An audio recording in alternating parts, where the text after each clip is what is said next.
Assalamualaikum warahmatullahi wabarakatuh. Tepangkeun abdi Laura Aprilia Wahyuni ti kelas IPS hiji. Di dieu abdi bade ngawawancara Punbiang kanggo tugas basa Sunda. Waalaikumsalam warahmatullahi wabarakatuh. Nepangkeun abdi teh Febri.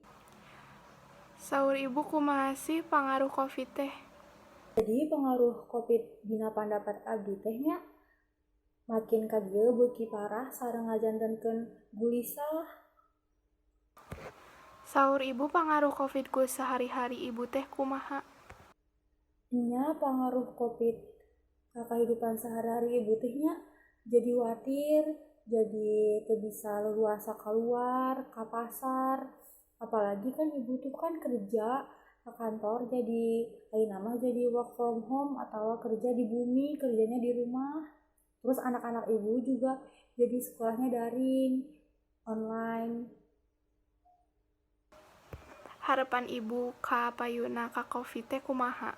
Ya harapan ibunya mah Covid teh segera beres gitu, segera sehat semuanya. Soalnya sekarang itu apa-apa susah jadi susah.